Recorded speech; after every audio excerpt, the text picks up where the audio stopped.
Hello, friends. It's me again, and it's time once more for a story, a tale of the neckbeard variety. A fantastical. I don't know where I was going with that. I started with fantastical, and then I completely lost wherever I was gonna go. I'm a professional. I'm good at this. Can you tell? I know, right? This is professional grade. Anyway, this is a story from Reddit user Pantheon Faye, and this is The Return of Cyrus and the Karma Freight Train. It's a heck of a title, so here we go.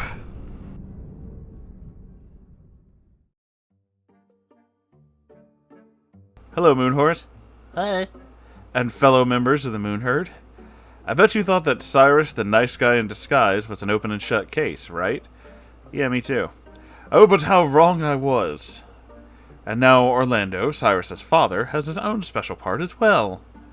So sit back and relax while I regale you with this wonderful tale of their audacity of what these two idiots could muster.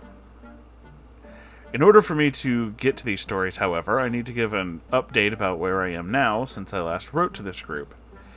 I'm getting married in 3 weeks. Oh, dude, congratulations! My high school crush, who I had started seeing in the last post, proposed to me before lockdown, so we had plenty of time to plan things out and let our friends and family know. That means a few social media posts about it, you know, all that cutesy stuff. Mistake number 1. Because of the way things had ended between Cyrus and I didn't really spare him a thought when it came to social media. You know, because he broke up with me, and he blocked me on everything, and never wanted to talk to this uneducated pleb again, right? Evidently, I was wrong. I hadn't changed my phone number because, honestly, he hadn't caused me any problems. No calls or texts in the last 2 years. Had to mean that we were done, and we were done with contacting each other, and wanted nothing to do with each other, right? Wrong. Mistake number 2. I'm out with my mother on a lunch date, grabbing stuff for the wedding, and I keep getting a call from a number I don't recognize. I just ignore it and continue on with my day. I get weird numbers all the time, and I honestly am just pretty bad with numbers, so I don't recognize it at all. Totally understandable. I get a lot of those spam calls recently. So after a while, the number just keeps calling and calling, no messages left. I get in my car to head home, and I finally just answer it. To the best of my memory, this is the conversation. My mind was full of emotional rage, so this obviously isn't word for word. Hello? It's me. Had I been driving down the road rather than parked in a lot outside of a store, I probably would have wrecked. The sound of his voice rushed through my head as I relived all the horrible things in a matter of seconds. I couldn't even hang up because I was just sitting there, petrified. What do you want? My mom told me that you were getting married. Is that true? How did your mom find out that I was getting married? She was worried after the breakup that you were going to try and harm yourself, so she made a Facebook to check in on you. That's creepy. That's just... wow.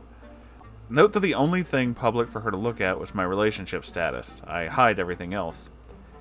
I was furious. Are you getting married because you're pregnant? My mom said you look pregnant in your profile photos. Jesus Christ, Cyrus. When will you two be done with me in my life? Do you both have nothing better to do? No, I'm not pregnant. I'm just fat. And yes, I'm getting married. And before you ask, yes, my fiancé's cock is definitely bigger than yours. And now that I've covered all the bases, I'm done entertaining this conversation. But you were supposed to come back to me. You were supposed to be with me. You were supposed to have babies with me. I hung up and blocked his number. I drove home in a furious rage, and I think I blanked out for most of it. Though I felt I had good control over the situation on the call, I was really rattled once I got home. I even cried a little bit. Later that night, I checked on Facebook to find his mom's profile that she used to spy on me. I blocked every member of his family that I could remember, and I'm pleased to tell you that nothing has happened with Cyrus since. However, for those of you who love a train wreck of karmic justice, the next story might interest you. So currently I work at a jewelry store in my hometown that sells a lot of very expensive and high-end stuff. So I tend to see a lot of husbands and wives and picking out stuff for their anniversaries or whatever, So I'm behind the counter watching customers one day. I was helping them pick out things when I heard another couple walk in. My sight isn't very good, so I just greeted them while I continued helping the customer I was currently working with. After I had packed their choices into a box and took it to the counter for checkout, I went to help the newcomers who had just entered. Lo and behold, it is Orlando, and a woman that isn't his wife. I always had my doubts about him working late in the beginning, but I began to rationalize with myself, wondering if it was just a family member I didn't remember, or maybe just a friend, until I saw him put a necklace on her and give her a sweet little kiss on the lips. Yeah, not just friends. Maybe he and his wife were already in the process of the divorce? I was convinced of the latter as I approached the counter, dreading this interaction. Would he even remember who I was? Hi there, how can I help you today? Well, all doubt was gone when he looked up and saw me. He knew who I was, and the way that he tried dragging her out of the store told me that he thought he was being sneaky and clearly having an affair behind his wife's back. But she was still wearing the necklace. Excuse me, would you like that necklace gift wrapped, or would you like to pay for it and just wear it out of the store? My coworker at the front desk stopped him, and he begrudgingly stood at the register and filled out all the information needed to buy the jewelry. She's seriously the best. Anyway, after everything that was said and done to me from the mouths and hands of his family, I knew this was my choice to place a seed of doubt in Batshit's head, and buying something from the store would be his downfall. I was not going to waste the opportunity to destroy them. With the help of my coworkers, after I explained that I knew them personally, they let me send the mailer to his address, thanking him for his fantastic first-time sale. This was sent with a specific message written stating that we hoped his lady friend liked the piece that he bought, and even sent a picture of the piece along with some information about the artist. This isn't unusual for us as we take pride in our local artists. Since I know Batshit checks and opens all of the mail between her and her husband, I'm banking on her looking into it more and seeing where things line up based on what she was told by Orlando. I know it's not proof, but it's enough to put doubt in her already insane mind. If she looks into it a little more, it wouldn't be hard to find the truth. Best part is that he can't directly blame me for anything that happens, or it incriminates him to being there in the first place. Anyhow, I'm hoping I'm finally done with these crazy-ass people. I'm tired, and I have bigger things to worry about, like a wedding. So it was nice writing to you all again. I might have some other stories to share, but they'll be more of an anthology of stupid, tales of customer service, stuff like that. Have a great day, everyone.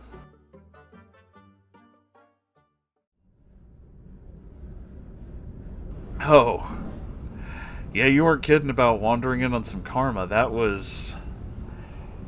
Wow. That was... Wow, man. I remember the other story. I need to refresh on the exact details, but I do remember your story from before, and...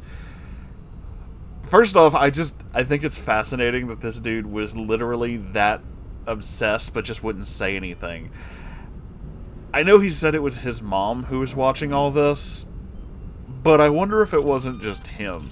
Either way, you covered all your bases in like a really good way by just blocking fucking everyone. Just like, nah fam, nobody. It doesn't matter if it's him, if it's his mother, if it's his second cousin who's related to some other guy, doesn't fucking matter. Doesn't matter. All of them. Gone. Bye. Bye bitch. Don't contact me again. Totally feel that. Absolutely feel that. I just can't get over the fact that he was, like, just waiting for literal years. Just years. For you to just come back to him. Like he's so fucking magnificent. You know, he's the one who walked away, but oh no, you should totally just come back. You should totally just message him and be like, but what about what we had, senpai? Was it not special? And it's like, fuck off, douche.